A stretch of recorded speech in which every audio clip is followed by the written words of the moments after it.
நாம் இந்த பதிவில் வாக்கிய பஞ்சாங்கத்தின்படி பெயர்ச்சியாகும் சனி பகவானால் உங்கள் வாழ்வில் உண்டாகும் நற்பலன்கள் என்ன என்பதனை பற்றியும், கெடுபலன்கள் ஏற்படுமாயின் ராசிக்காரர்கள் செய்ய வேண்டிய பரிகாரம் என்ன, வழிபட வேண்டிய தெய்வம் யார் என்பதனை பற்றியும் விரிவாக காண்போம். 9 கிரகங்களுமே குறிப்பிட்ட கால இடைவெளியில் நகரக்கூடியவைதான். ஆனாலும் சில கிரகங்களின் பெயர்ச்சி மட்டுமே பெரும் தாக்கத்தை ஏற்படுத்தக்கூடியது என்பதால் அவை மட்டுமே பிரதானமாக பார்க்கப்படுதுங்க. அந்த வகையில் இந்த விசுவாச வருஷத்தில் வாக்கிய பஞ்சாங்கத்தின்படி சனி பகவான் மாசி மாதம் 22ஆம் தேதி, அதாவது 6/3/2026 அன்று வெள்ளிக்கிழமை, பூரட்டாதி நட்சத்திரம் 3ஆம் பாதம் கும்பராசியில் இருந்து புரட்டாதி நட்சத்திரம் 4ஆம் பாதம் மீனராசிக்கு காலை 8:26 மணிக்கு பெயர்ச்சி ஆகிறாருங்க.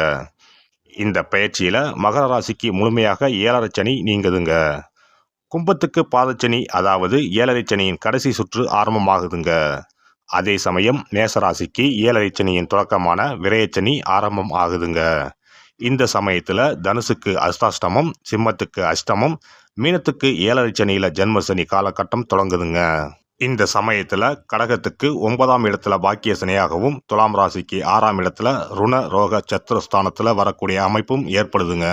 அவருடைய 3, 7, 10ஆம் பார்வைகள் முறையே ரிஷபம், கன்னி, தனுசு ராசிகளில் பதியுதுங்க. இப்போது சனி பகவான் செல்லும் மீனராசி அவருடைய நட்பு வீடுங்க.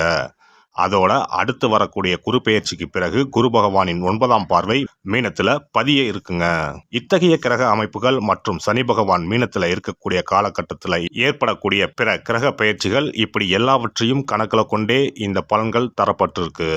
எந்த சமயத்திலும் நிதானம் தவறாமல் இருப்பது, நேர்மை, நியாயத்தை கடைபிடிப்பது, பெற்றோர் பெரியோரை மதிப்பது, இயற்கையை பேணி காப்பது, அவரவர் குல முறைப்படியான தெய்வ வழிபாடுகளை செய்வது, இதெல்லாம் எல்லோருக்குமே பொதுவான பரிகாரங்கள் ஆகும். உழைப்பு, நேர்மை, உடற்பயிற்சி, நல்ல எண்ணம், பக்தி மார்க்கம், இப்படி இருக்கிறவங்க யாரா இருந்தாலும் அவங்களுக்கு சனி பகவான் எப்போதும் நல்லதையே செய்வாருங்க. நடைபெறும் இந்த சனி பெயர்ச்சியில் உங்கள் வாழ்வில் வளமும் நலமும் செல்வ செழிப்பும் பெற்று வாழ்வில் உயரிய நிலையை அடைய எல்லாம் வல்ல எம்பெருமானை வேண்டி விரும்பி கேட்டுக்கொள்கிறேன். கன்னி ராசி அன்பர்களே, உங்கள் ராசிக்கு 5ஆம் வீட்டிற்கும் 6ஆம் வீட்டிற்கும் உரியவரான சனி பகவான் இப்போ உங்கள் ராசிக்கு 6ஆம் இடத்துல இருந்து 7ஆம் இடமான கலஸ்திரஸ்தானத்திற்கு செல்கிறார். கண்டக சனி என்று சொல்லி பயமுறுத்துவார்கள். ஆனால் கோசார அமைப்புகளும் சனியின் அமைப்பும் குடும்ப விஷயத்தில் மட்டும் நீங்கள் விட்டு கொடுத்து போனால் மற்றவை எல்லாம் நல்லதாகவே நடக்கும் என்பதை காட்டுதுங்க. அலுவலகத்தில் உங்கள் உயர்வுகளுக்கு உத்தரவாதம் கிடைக்கும். திறமைக்கு உரிய ஏற்றமும் மாற்றமும் நிச்சயம் தேடி வரும். உடன் இருப்போரிடம் அனாவசிய பேச்சும் வேண்டாத பகையும் வேண்டாம். உங்கள் பொறுப்பில் தரப்படக்கூடிய வேலைகளை முழு கவனத்தோடு செய்து முடிக்கிறது முக்கியம். 3ஆம் நபர் விஷயத்தில் நீங்களாகவே மூக்க நுழைக்கிறது உங்கள் முன்னேற்றத்திற்கு நீங்களே போட்டுக்கிற தடையாகலாம். எதிர்பாராத இடமாற்றம் சிலருக்கு வரலாம். முணுமுணுக்காமல் ஏற்றுக்கிட்டா முன்னேற்றம் நிச்சயம். மனையில் மகிழ்ச்சி நிறைஞ்சாலும் குறைஞ்சாலும் அது உங்கள் செயல்களால் தான். சுபகாரிய தடைகள் முழுமையான முயற்சிகளாலே ஈடேறும். ஆண் பெண் நட்பு எல்லைக்கோடு இல்லைனா வாழ்க்கையில் தொல்லைக்கோடு பதிஞ்சிடலாம். இது அவசியமானு யோசிங்க. வீடு வாகன யோகம் வரக்கூடும். அந்த சமயத்தில் பத்திரங்களை கவனமாக படிக்கிறது தான் சொத்துக்கு பத்திரமாக இருக்கும்.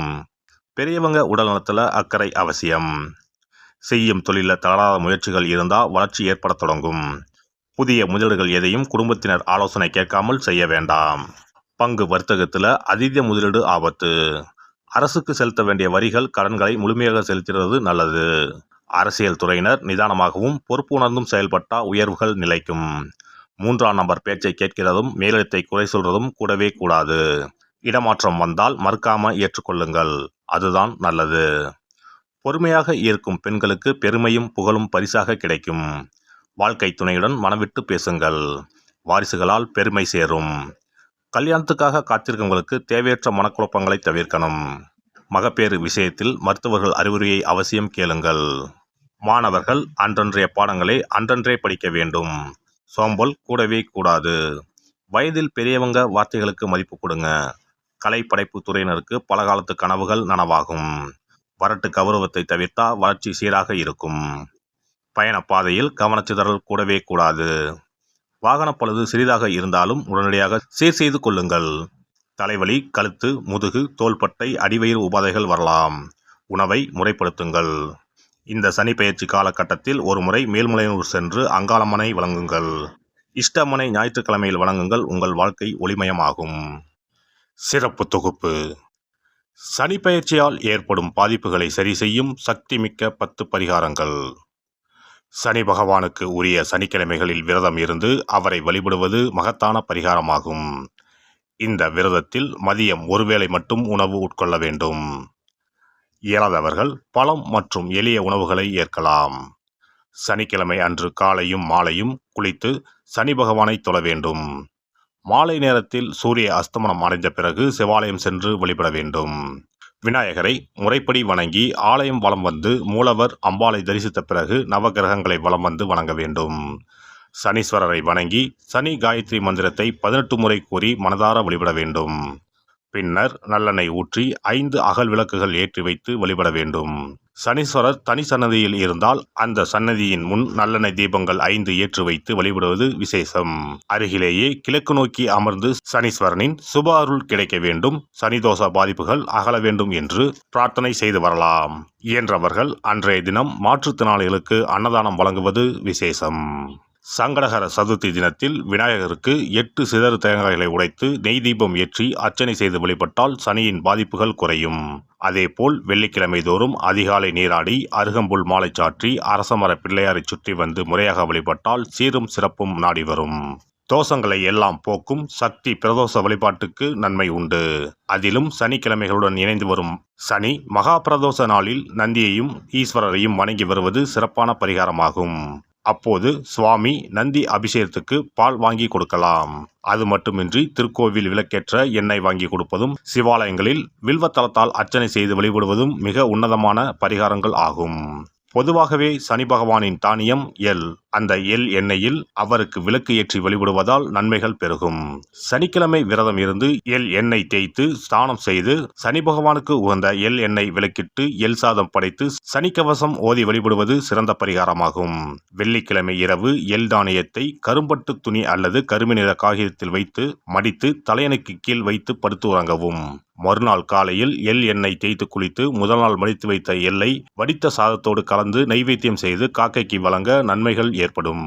சனி தோஷங்களை போக்கி நன்மைகளை உண்டாக்கும் கண்கண்ட தெய்வம் ஆஞ்சநேயர். ஆகவே இயன்ற போதெல்லாம் அனுமனுக்கு வடைமாலை சாத்தி துளசி மாலை அணிவித்து வெண்ணெய் அர்ப்பணித்து வழிபட்டு வந்தால் சனிதோஷ பாதிப்புகள் நீங்கும்.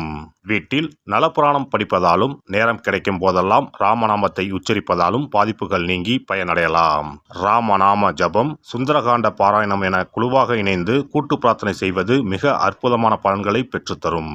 சனிக்கிழமைகளில் சனி பகவானின் அதிபதியான மகாவிஷ்ணுவை வணங்கி விஷ்ணு சகசரநாமம் அல்லது அனுமன் சாலிசா பாராயணம் செய்தால் எண்ணற்ற நன்மைகளை பெறலாம். நல்லெண்ணெய், உளுந்து, இரும்பு சட்டி ஆகியவற்றை ஏழை எளியோருக்கு தானம் செய்யலாம். அதேபோல் சனி ஆதிக்கம் செலுத்தும் பூசம், அனுசம், உத்திரட்டாதி ஆகிய நட்சத்திர நாட்களில் அன்னதானம் செய்வது சிறப்பு.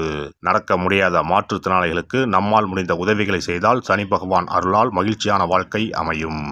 எல்லாம் வல்ல இறையருளால் நீங்களும் உங்கள் அன்பு குடும்பமும் உடல் நலம், நீலாயுள், நிறை செல்வம், உயர் புகழ், மெய்ஞானம் ஓங்கி வாழ்க வளமுடன். இந்த வீடியோ பதிவு உங்களுக்கு பிடித்திருந்தால் லைக் பண்ணுங்க, கமெண்ட் பண்ணுங்க, ஷேர் பண்ணுங்க, மறக்காம சப்ஸ்கிரைப் பண்ணுங்க, பக்கத்துல இருக்கிற பெல் பட்டனை கிளிக் பண்ணுங்க. நன்றி, வணக்கம். ஓம் நமச்சிவாய. சிவாய நம.